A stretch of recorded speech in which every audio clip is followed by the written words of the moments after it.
نحمده ونصلي على رسوله الكريم فأعوذ بالله من الشيطان الرجيم بسم الله الرحمن الرحيم قل هو الله أحد الله الصمد لم يلد ولم يولد ولم يكن له كفوا أحد صدق اللہ العظیم۔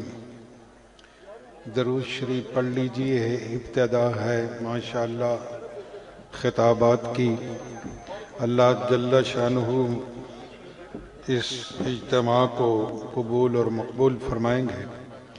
اللہم صلی علی محمد وعلی آل محمد کما صلیت علی ابراہیم وعلى آل إبراهيم إنك حميد مجيد۔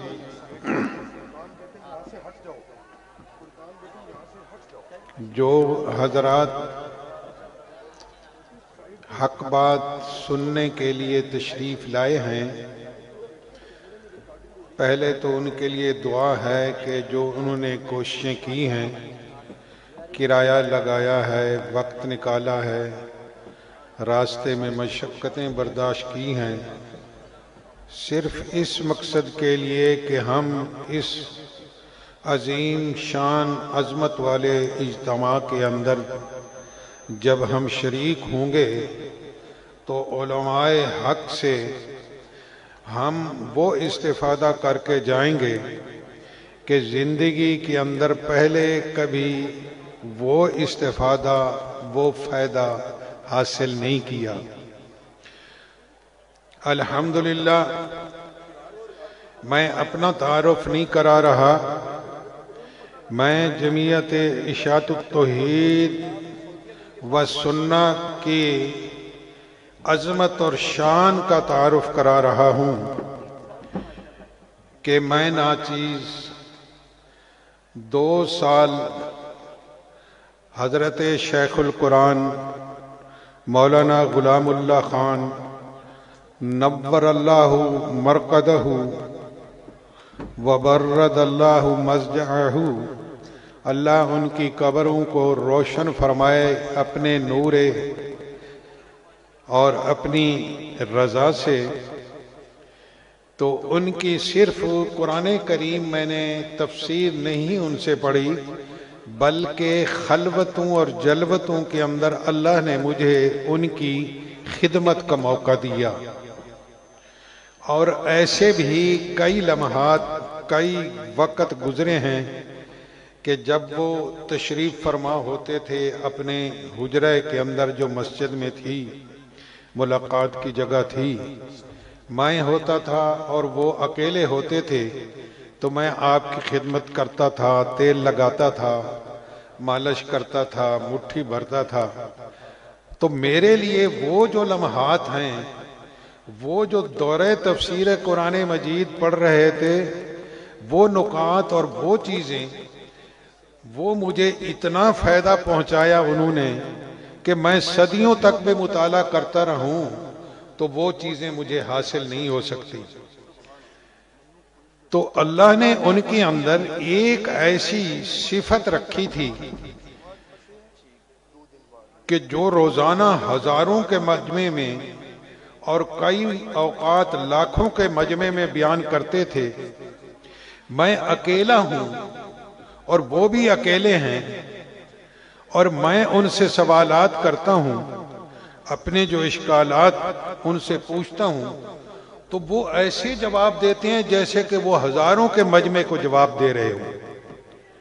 یہ ہے ہمارے آباء و اجداد جو روحانی تھے، اور خلوت اور جلوت میں عملی زندگی میں نے ان کے دیکھی ہے کہ آج مثال نہیں ملتی۔ ایسا ہی اللہ نے بڑے شاہ صاحب حضرت میرے پیر و مرشد حضرت سید عنایت اللہ شاہ بخاری رحمت اللہ علیہ تعالی، اللہ ان کی اولاد کو جیسے ہماری آنکھیں ٹھنڈی ہو رہی ہیں ان کو دیکھ کے، ان کے ساتھ میرا کم از کم 8-9 سال وقت گزرا۔ لاہور کے اندر جب بھی کوئی ان کی تقریب ہوتی تھی تو مجھ ناچیز کی اور میرے ایک ساتھی تھے فوت ہو گئے ہیں، ہماری ڈیوٹی لگتی تھی تو حضرت سید عنایت اللہ شاہ بخاری رحمت اللہ علیہ کو ہم کار میں لے جاتے تھے، تو وہ راستے کے اندر آپ جانتے ہیں کہ گجرات سے لے کر لاہور کا کتنا راستہ ہے، تو وہ ہمیں اتنے علوم اور ایسی باتوں کی افادیت ہوتی تھی کہ وہ کئی سالوں پڑھنے سے بھی نہیں ہوتی تھی۔ بہرحال میں آپ کو یہ باتیں اس لیے بتلا رہا ہوں کہ اللہ نے ہمارا جس مسلک، جس جماعت، جس گروہ کے ساتھ ہمارا اللہ نے تعلق رکھا ہے، وہ اللہ کا ذالک فضل اللہ یؤتیہ من یشاء، این سعادت بزوری بازو نیست تان بخشت خدائے بخشندہ، یہ اللہ اپنے بندوں کو چن لیتے ہیں۔ لیکن میری توجہ سے بات سننا، میں چند منٹ کے لیے بات عرض کر رہا ہوں اور بات اپنی نہیں کروں گا، ان بڑوں کا جو نام لیا ہے ان کی بات کروں گا۔ تو اللہ نے دین اسلام کے اندر، دین توحید کے اندر، دین حق کے اندر یہ ایک ضابطہ اور قانون رکھا ہے، اور اس ضابطے کی خلاف ورزی نہ تو کبھی اللہ نے کسی پیغمبر کے زمانے میں کی ہے، اور اس ضابطے کی خلاف ورزی نہ کبھی آئندہ کریں گے۔ دوبارہ دہراتا ہوں تاکہ یہ چند منٹ آپ کی زندگی کا ایک بہت بڑا ذخیرہ بن جائیں کہ اللہ تعالیٰ نے دنیا کے لحاظ سے کوئی قانون ضابطہ نہیں، جاہل کو بھی، عام کو بھی، چھوٹے کو بھی، بد اخلاق کو بھی، بد کردار کو بھی دنیا دے دی ہے، لیکن دین توحید، دین حق، وہ اس کے لیے شرط ہے کہ طلب ہو۔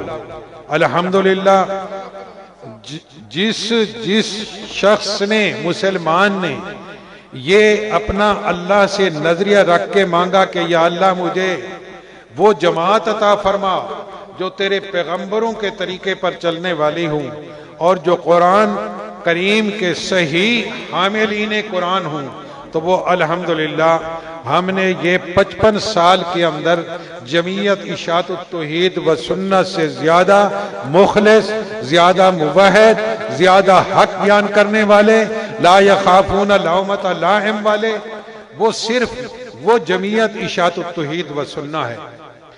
تو میں 2-3 منٹ میں کوئی قیمتی آپ کو تحفہ دینے لگا ہوں۔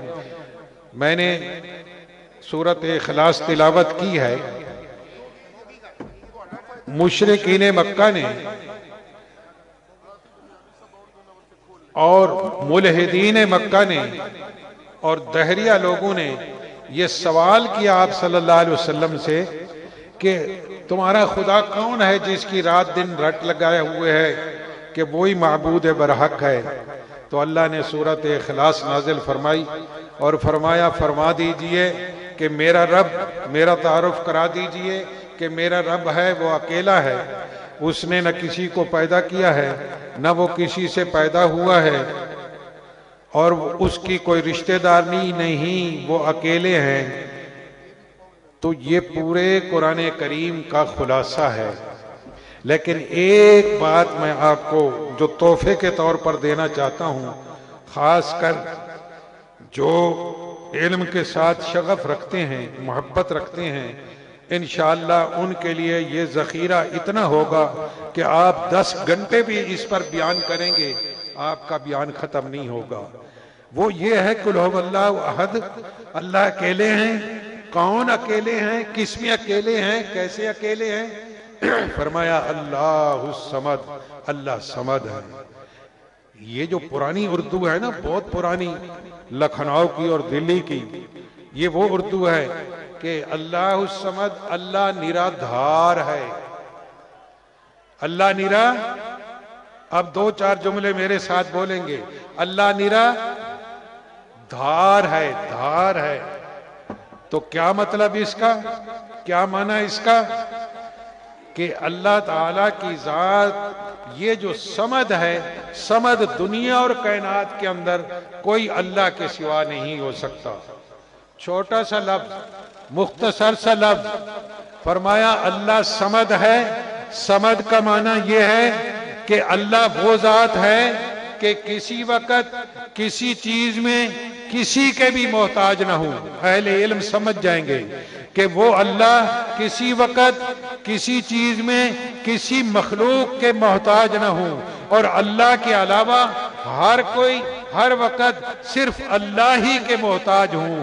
یہ ہے صمد کا معنی، اور یہی اشاعت التوحید والسنہ کا مشن ہے۔ اللہ تعالی ہمیں اس کو اپنانے کی توفیق عطا فرمائے۔